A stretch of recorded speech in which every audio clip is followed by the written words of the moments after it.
YouTube, what's going on? I'm here because I want to talk about the recent surge of domestic violence. So, a couple of stories on World Star and on YouTube. You know, man shoots his BM 20 times and leaves her in the alley. Well, Blueface and Krishan, they had a nice little bang out. Even though they don't have kids, it's a sudden surge of this, and I experienced it firsthand. My aunt was married to a professional boxer, and that's another reason why I was around Max Kellerman. And my aunt used to get, she used to get hit, kicked down the stairs, chopped in the hand with an axe, peed on, urinated on. Like, it's ridiculous. Like, and my mom was getting hit by her other boyfriends. I witnessed my father, do a couple of things to my mom, but he went to jail for a long stretch, and he, not for that incident, for something else, but he went to jail a few times for a few different stretches. But this is what I'm talking about, and this is why I bring this whole situation up. It's because it's like, yo, what voice in your head, man and female, what are you guys listening to? Okay? Like, honestly and truthfully, because people, they get their own MO. They get their own, like, reason or justification to start some type of domestic violence. Alright? So, I'm not understanding the whole scenario on how certain things start. Because as a male, you was taught not to put your hands on females. But these females is out here swinging first. So as a female, I have to tell you, you look wrong, because it seems like you're hiding something, and then you become brazen and blatant when you start to deliver violence. You know it's wrong, especially in the colored neighborhood, for a male to hit you. And if you take advantage of that, that makes you look a little more spiteful than you tend to understand. Because when the law enforcement arrives at the front door of a domestic dispute, 7 to 8, 10 out of 10 times, the officer isn't your color, isn't your creed, isn't your nationality, isn't your ethnicity. So it seems like to a colored male that you females are doing that on purpose. You learned history. You know how the Caucasian men and women dominated America, and what they instill and embed in our children. It's constant fear, constant dread, constant frantic paranoia, and other type of feelings. So, number one, you're wrong for assaulting and battering a dude first because he said something, or if he came off wrong, and maybe he gave the perception that he was going to hurt you, or whatever it is. You're still wrong for actually physically touching the person first if there was no threat being posed. Now, that's the thing. When you females learn the intricate piece of information, that's why in certain religions they don't want the female to learn stuff. You guys manipulate what you hear. You take the text out of context and you make it into your own text, which is very dangerous. So all of a sudden, and if I give you a key word saying if he doesn't pose a threat, because it's not assault and battery if you hit somebody first, if the person opposes a threat. You know, if the guy's saying, "Oh no, no, I can't stand you," or whatever, or you get on my nerves, or or anything that could hurt your feelings, that's not necessarily posing as a threat. Now, if he cocks his hand back and he's about to hit you, or he picks something up and he walks up to you, or he blatantly says it, then you have a right to defend yourself.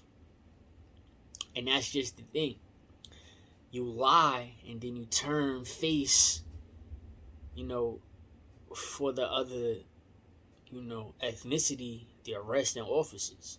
That's how it looks. Just because you want to be correct. Just because you want to be right. Just because you want your own space or whatever, or you found somebody new, or you got a better job than you had before, so you wanna just be on your own and don't support somebody that you made more money than. It's not a lot of females with a lot of money out here that's balling, taking care of somebody that doesn't make as much money as they do. The exception, I guess, Nicki Minaj, maybe Megan Good. You know, very rare. But how is that relationship really looking? Does Nicki Minaj absolutely run Kenneth? Like he does nothing, he says nothing, he's a mute.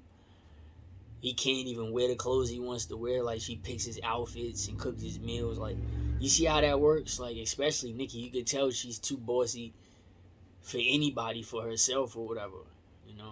You can tell.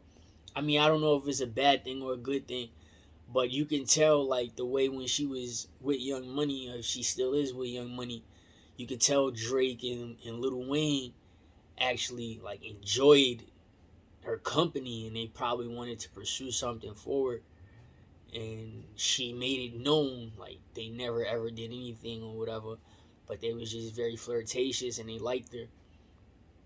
And for her to get somebody that she grew up with, that's a big step. That's a huge step. Like, me personally, the female rappers, like, I really don't follow. I don't bump their music or nothing like that. But and I definitely don't get into, like, their personal life. But that's a step. That's something that I would like to see. The fact that Nicki is actually taking care of somebody who went through something, like he's on the offenders list. You really don't know his history or whatever. Like, he could have been misjudged his whole life, and you know things like that. And she's a millionaire. She probably gonna creep up on $1 billion with the next power move. You can tell she is. Like, because as time furthers and it goes on, the women empowerment is just too strong for us.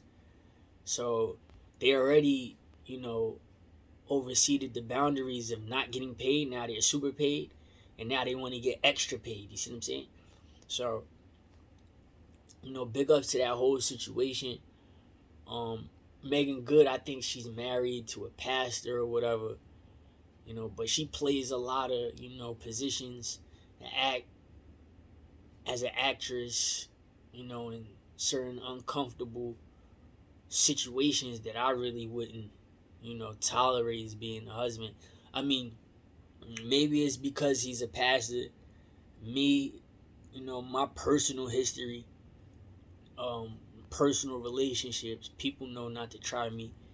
Like, you know what I'm saying? Like, it's only a certain boundary. I remember one time we was in the hood or whatever, and I got a big family, a bunch of them, and it was some new cats that came to the hood, and I didn't know them. You know what I'm saying? Like, I'm not really from their hood. I'm from a different hood, different city, and all of that. But, like, you could say 75% of the projects is related to me, and we all know it. So that's why it was easy for us to link. It'd be like 20 of us, and, like, we're all related. We just go to different houses at the end of the night, but we could spend the night at each other's houses and do whatever we want. Like, it was just like that. But I remember some new cats, they came, and they met my cousins first, and then they met me on the weekend, and then my cousins always, like, they always want me to be, like, violent or whatever, and they always want me to be like how I used to be when I was younger. So my cousins just kept pressing my buttons in front of them, and they didn't know that we was related, but you could tell that we were related because we all kind of look alike. I mean, even my family in Chicago, like, if you go to see my family in Chicago, my family in Virginia, and then my family in, like, Baltimore and DC, you can actually see, like, the resemblance to us in New York. Like, you be like, yo, you look just like such and such. And in the back of our head, we're like, yeah, you think? So they just kept trying. Like, my cousins kept, like playing with me too much. And mind you, I'm older. Like, I'm older than the majority of them. I probably got like 2 or 3 that's older than me. But I call them my little cousins, but I was the smallest or whatever. So a lot of my little cousins was bigger than me. My younger cousins was bigger than me, or whatever. But if we wrestle or we slap box or whatever, you know how I do. So I always have to. I'm like, yeah, I know you're bigger than me, but you're still my little cousin.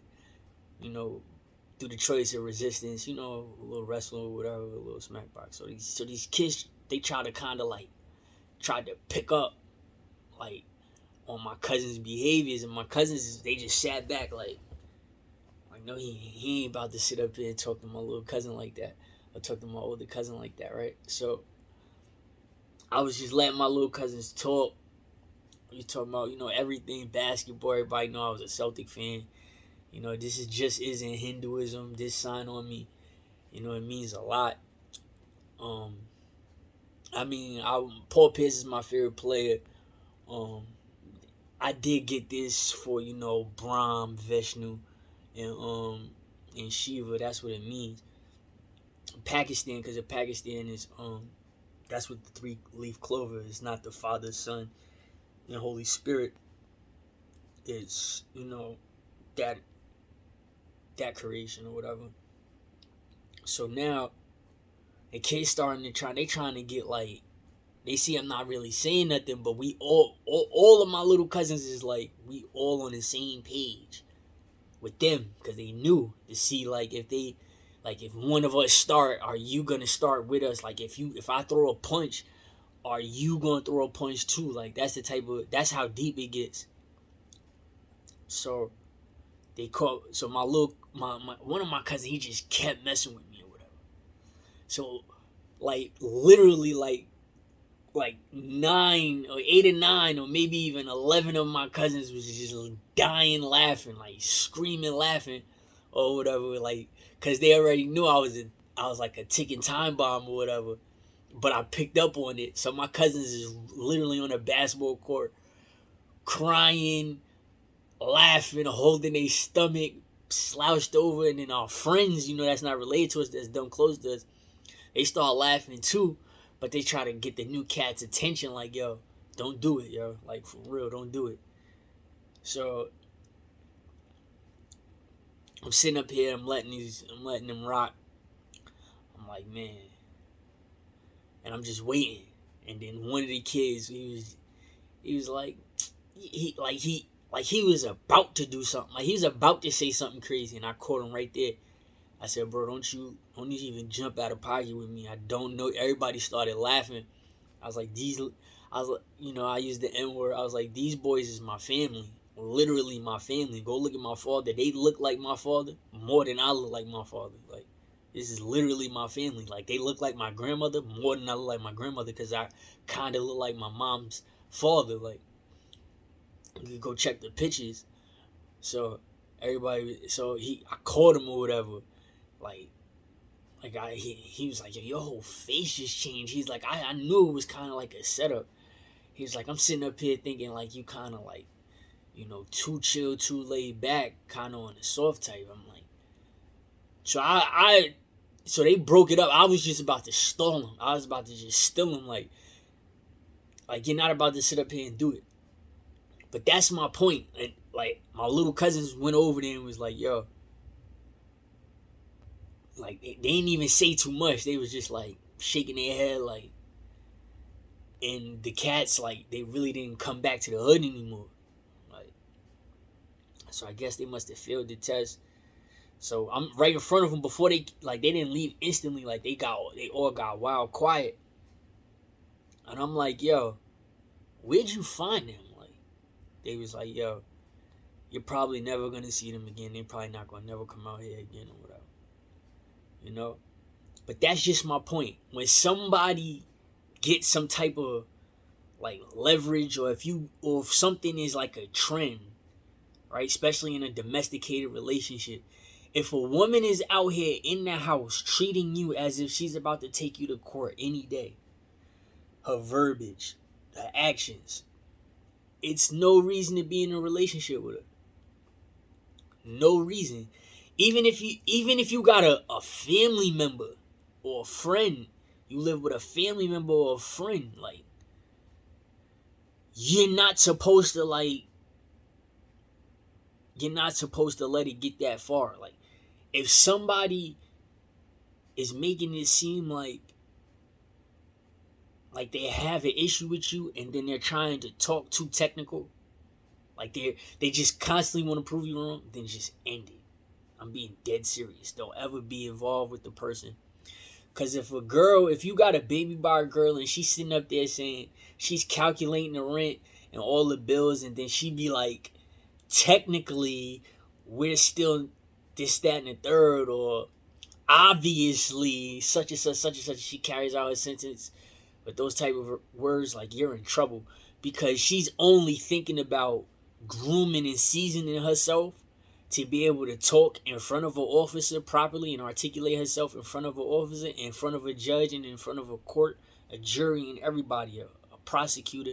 She's only greasing herself and seasoning herself to talk to them people. So it's like, if she's in the house every day for months at a time, talking in a specific way, and you could tell she just needs her distance, you're in trouble.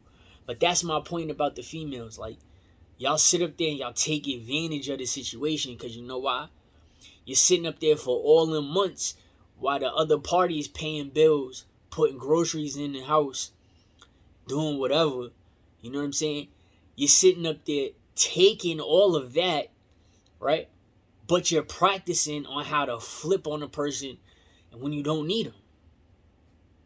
Now, I don't know if, married couples do that as much as, like, what do they call it?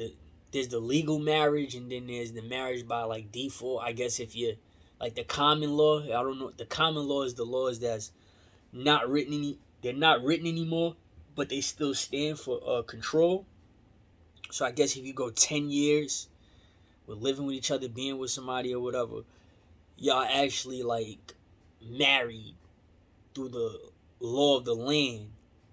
So I guess when you tell, like, a police officer, like, I've been with this person for 12 years or 15 years, like, you're not legally married, but that holds some type of stanza and some type of weight in court. I don't know if females purposely get that way if you're not trying to put a ring on it, because when you put a ring on somebody's finger and y'all sign away the papers, and the papers is pushed away to the higher, what is it? I don't know what they are, like, the people that hold the marriage license or whatever, the government or whatever. Once you sign that paper and it's pushed to those people, you're actually somebody's property.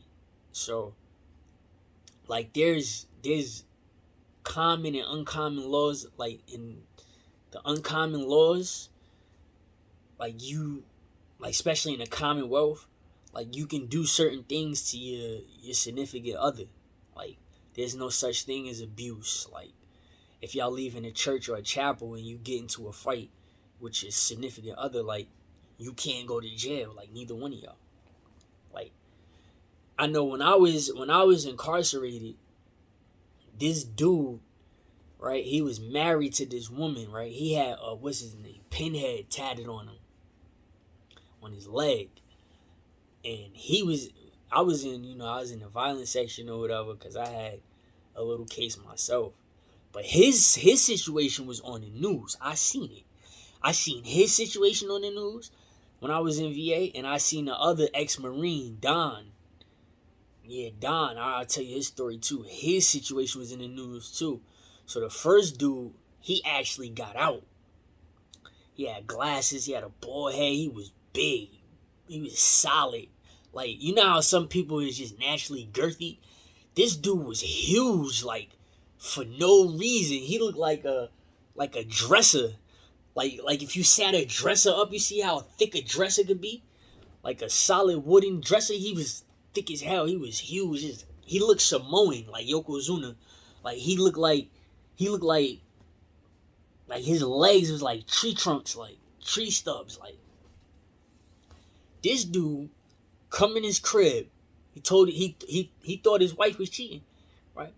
This is when the Nextels was popping. He told her he was at work. He was outside. He said he seen the dude walk in the crib. He seen him walk in the crib.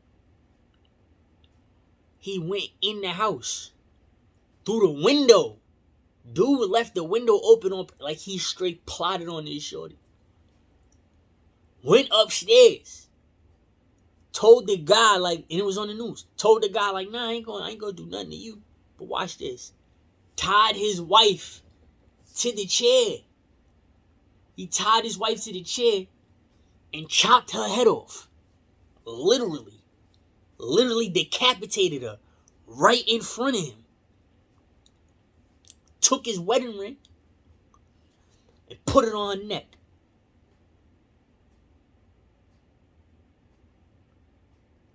Dead serious. Then climbed out the window while the dude sat there screaming. Told him to call police and all of that. I couldn't believe it. He got out. He sat down for a little while and then got out.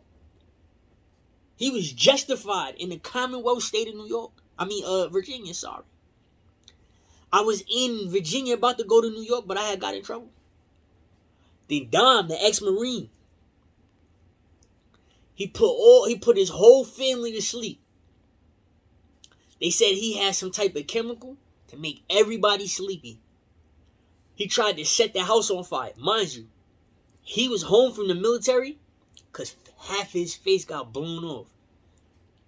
Dead serious. He got like a landmine went out that was in the distance, and he caught the ricochet of something when a landmine like exploded, because he caught a lawsuit and all of that, and it blew half of his face off. And what they was able to do was, and he had a metal plate in his face. Like if you punched him on the wrong side of the face, you could break your hand. So I was looking at him in the seat. We had a group. Dad put me in a group, it was kind of like NA. It was called the RISE program. It was like NAAA or whatever, But they participated, them two. And the other guy with the bald head with that decapitated, he never talked at all. Like when he talked, he sounded like a doctor. Like he was professional as hell. But he never talked and Dom, he was like, Julian, because they all liked me. For some reason. I told them, I just graduated college. They trying to sabotage me or whatever. So Kurt was a murderer.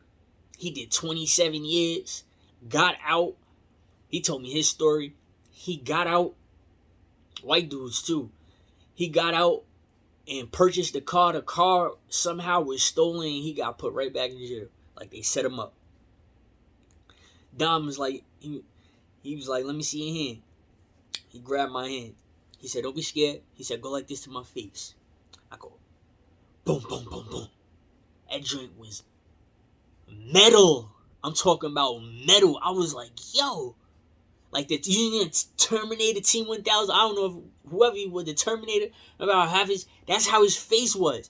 But you couldn't tell. He had the greatest plastic surgery ever. The greatest. I'm talking about. Look, I got a laceration on my right side. You feel me? I got another bad one right here, as y'all can see, that took off my hair. You see, I still got my hairline. I would have to get this. You see how it comes up because I got stabbed like that? I would have to get this lowered down to ever have hair again, right? So I didn't understand it. He had, like, you couldn't even tell something was wrong with him. Like, his eye was just a little slow. Like, but mine is too, I guess, because I do have a scar right here. I got hit with something right here, and I had like 3 stitches right here. If you can see, right here. You see it? Compared to this, you see how there's nothing there? But you see how dark it is right here? Yeah. I could never tell. He was like, I had surgery. He said, don't let nothing, I guess he was, talking about my scar or whatever. Because somebody had made I think it was a female CO. She had made like a comment about my scar. She was like, he is so handsome. Why did that have to happen to him? That scar on his head. Or whatever. So she said that. I ain't paying no attention or whatever. She was cute though. But, I ain't really paying no attention. Don was like, yo, don't even worry about that. He said, plus, we only getting older and technology is advancing. He was like, you could probably get rid of that. You don't never have to hear nothing like that again. He was like, hand, let me see your hand. Don't be scared. Boom, boom, boom. He was like, I had plastic surgery. I had a whole bunch. I think he said he had like 20 to 30. Was it like 32 surgeries? He had a whole bunch. He had his hair still and everything. He was like, my hair was gone. He said everything was gone. He got out. He tried to set his family on fire. And he got out. Yeah. For real. That's just my point, yo. Like, you know what you're doing. But if you're gonna really like push somebody to be insane, your significant other, y'all slept in a bed together, y'all souls intertwined together for years, different amount of times. If you really willing and able to press somebody's buttons that you're that attached to, you gotta be prepared. Because things are gonna happen. I'm being dead serious. Like, things are gonna happen. Like, you can't, as a woman, like, y'all gotta do better. Or y'all, and then you start to live in regret. Because sometimes when the police come, you'll have a bad reaction. With the police, the male being a bad reaction, having a bad reaction with the police, and then there it is. It turns into a simple arrest or disturbing the peace or disorderly conduct. Now you're going to a janazah. Now you're going to a funeral. You understand? Now you're burying your significant other. You just wanted them to be away. Now the police done used firearms and detached him from the world forever. Y'all gotta do better. I'm just being honest with you. Because at the end of the day, there's no coming back from that. Regardless if you believe in God, reincarnation, or whatever, there's no coming back for that. And then that jealousy, or not jealousy, but that grief and that regret that's in you, you're gonna have that forever. And if you don't have it forever, you're a bad person. I'm being dead serious. If you get your significant other killed with no regret, you're a bad person. I'm not saying, go be depressed and never date again, but there's just so many like unfortunate circumstances. But I just wanted to leave y'all with that, man. Everybody, stay blessed. Let's get along, man.